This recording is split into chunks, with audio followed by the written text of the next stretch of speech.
Hello, good afternoon and welcome to Baina Midday News, coming to you live from Atomic Junction, Benab House, Medina. My name is Sherifatu Ayuba. Coming up this afternoon, Volta Region NDC urges Akosombo and Kpong Dam flood victims to replace lost voters' ID cards. Mahama didn't promise to stabilize struggling CD in 100 days, says Joyce Bauer. I'll back CD with gold and other resources to stabilize currency if elected, says Baumia. You can also log on to our website www.benamultimedia.com for more news. Details of the stories comes up shortly.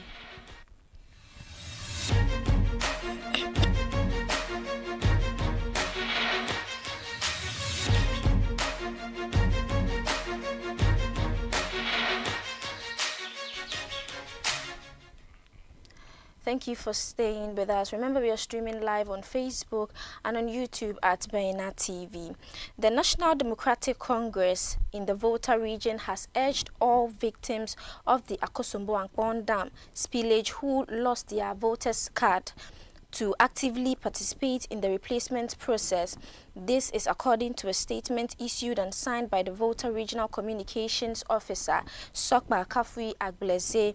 This comes after the Electoral Commission announced the timetable for the replacement of voter ID cards free of charge for all flood victims.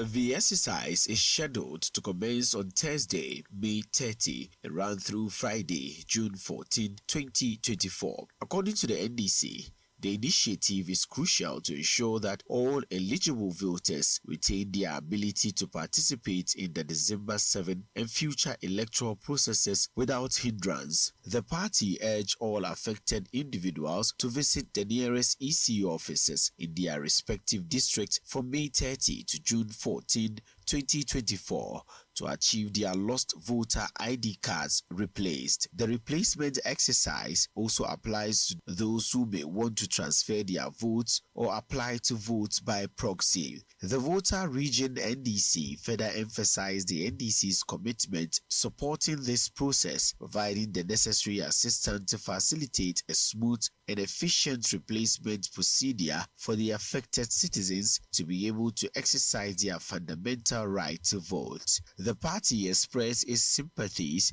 to all citizens affected by the devastating flood caused by spillages from the opening of the floodgates of Akosombo and Kpong dams by the Volta River Authority, which affected some 39,000 Ghanaians downstream. In a related story, the Electoral Commission says it can now go ahead and lay a bill in Parliament to ensure that the Ghana National Identification Card, commonly known as Ghana Card, will be sole document of citizenship identification for registering new voters.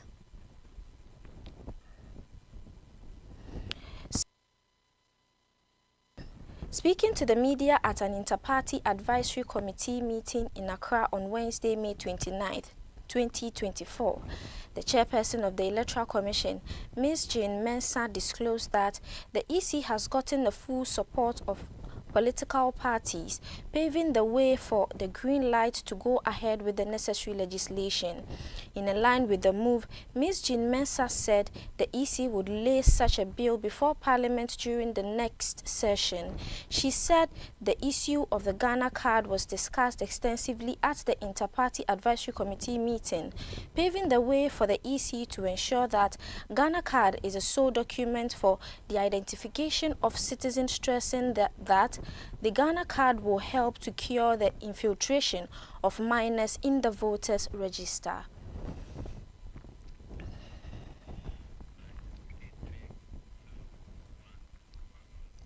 Away from that, the 2024 flag bearer of the governing New Patriotic Party, Dr. Mahmoud Bawumia, has revealed his intentions to adopt a new approach to stabilize the economy if elected.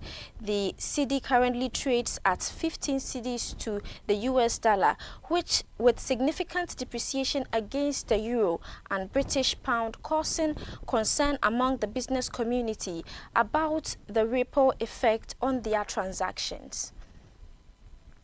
This announcement comes amid the cedi's persistent depreciation against major trading currencies. Speaking during his bold solution for the future stakeholder engagement with labor union leaders, the vice president attributed the challenges to the lack of a stable anchor for the cedi.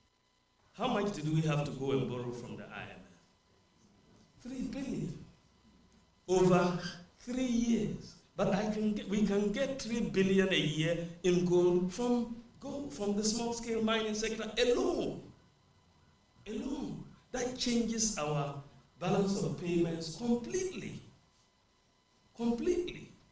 This is every year you can get this.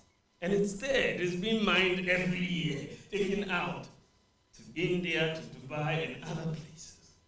So I want us, essentially, I made mention of this on February 7th, that ultimately my goal is that we are going to back our currency with gold.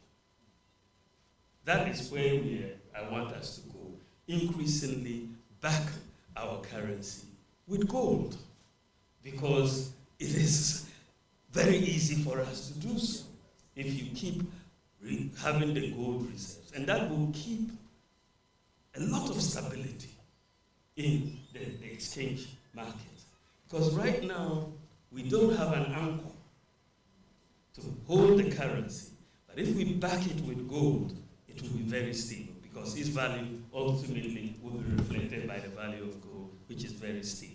And so this is a major change that I want us to bring in, to look at the management of our natural resources and look at how we can accumulate gold to back our currency and increase our reserves.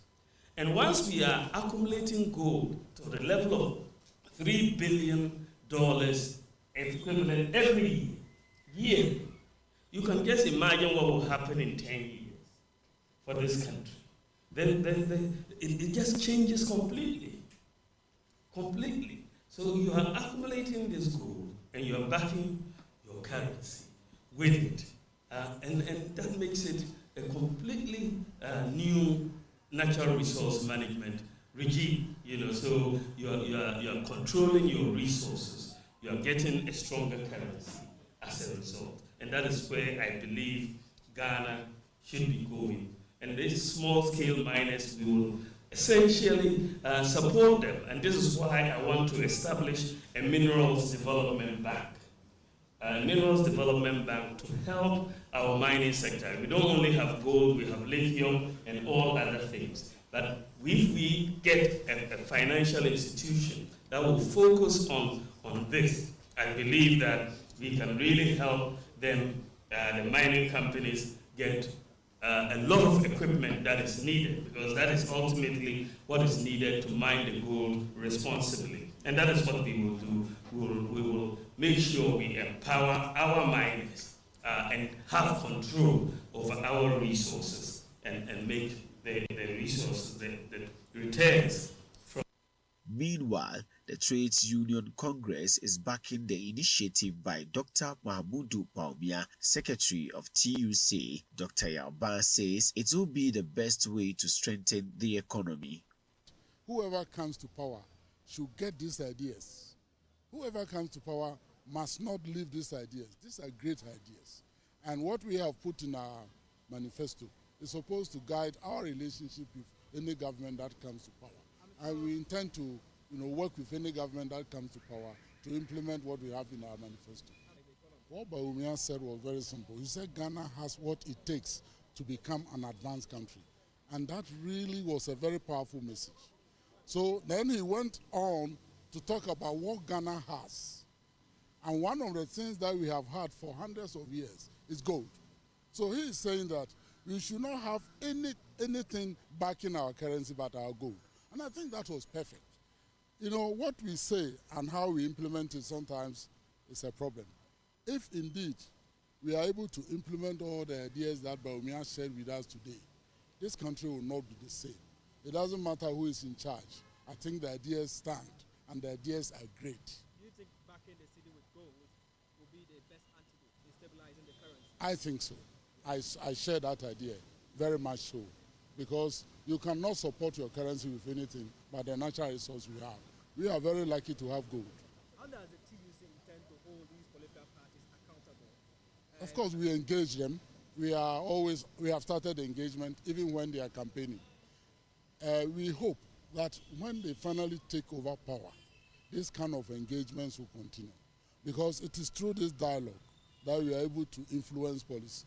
It is through this dialogue that we are able to say, this is not going well, this is going well, keep doing that, this is not going well, stop it.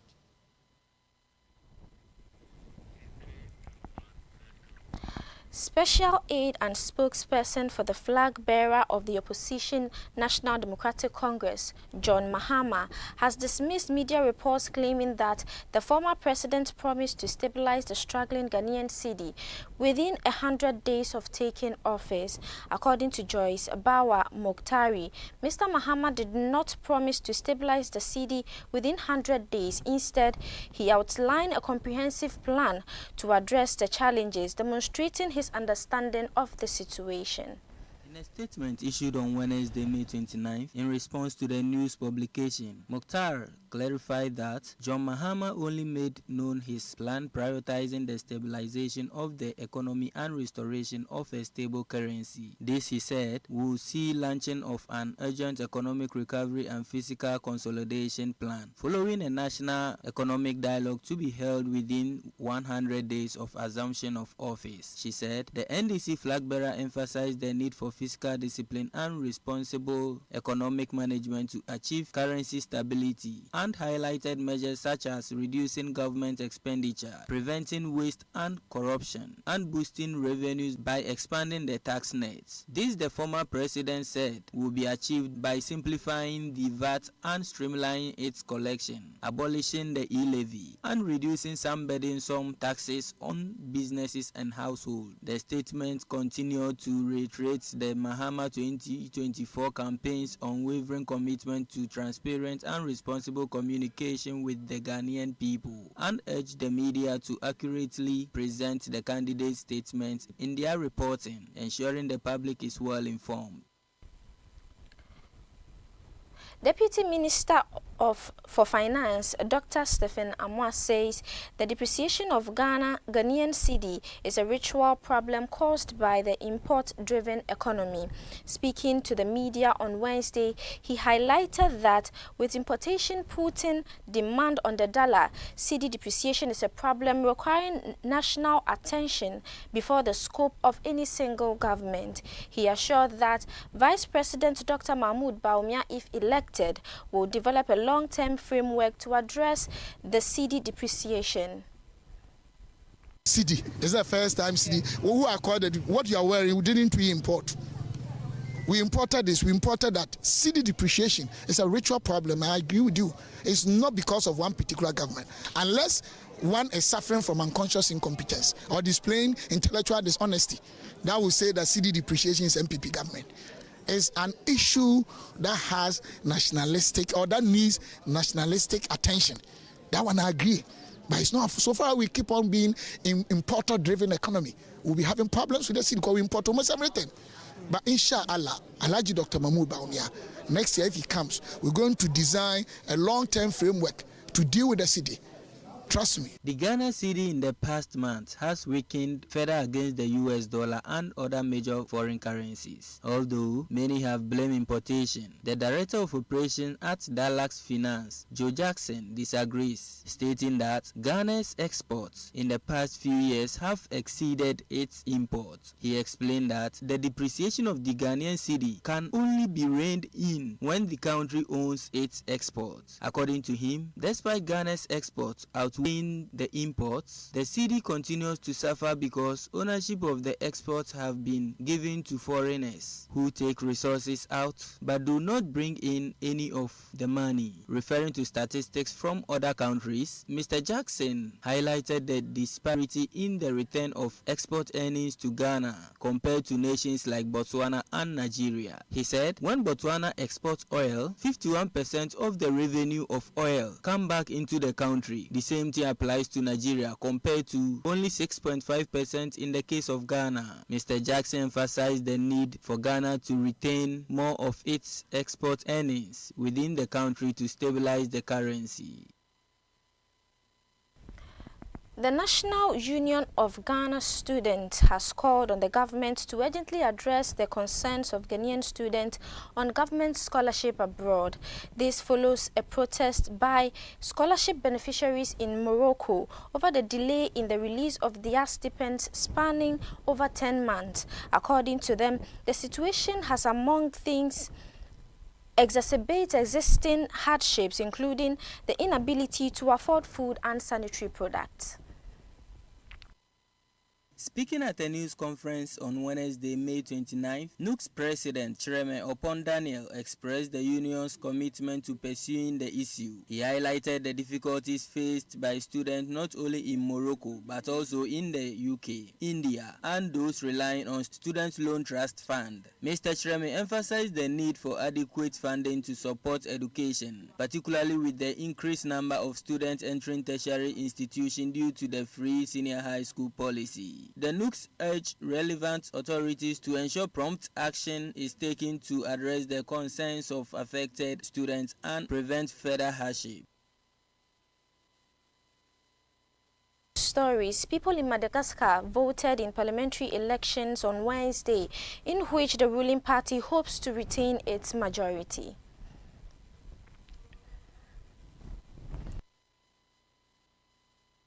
Lagasi Vonona Party of President Andre Rajoelina won 84 out of 151 seats in the last election. Rajoelina himself controversially won re-election last November. The vote was marred by lower voter turnout and a boycott by the opposition.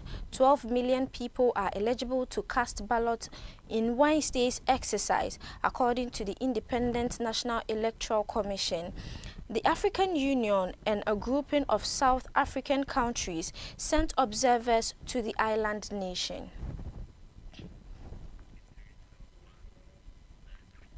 And in sports, the two rising talents of the Black Stars, Ibrahim Suleimana and Brandon Thomas Asante, are all set to make their debut appearance in the team's training camp on May 30, 2024. The Ghanaian national team will commence their participation at the University of Ghana Stadium in Accra for the upcoming FIFA World Cup qualifiers beginning.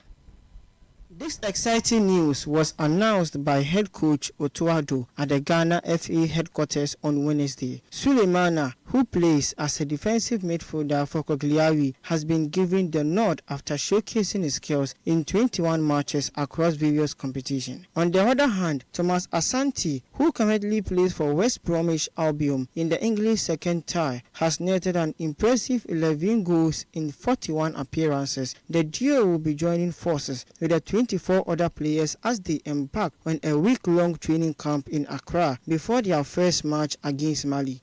Currently, Ghana holds the fourth spot in their group, trailing behind Comoros by 3 points after 2 games. Their first match will be against Mali on June 6 in Bamako, followed by a clash with the Central African Republic 4 days later in Kumasi. And that is how we bring the bulletin to an end. My name is Sherifatu Ayuba. Enjoy the rest of our programs.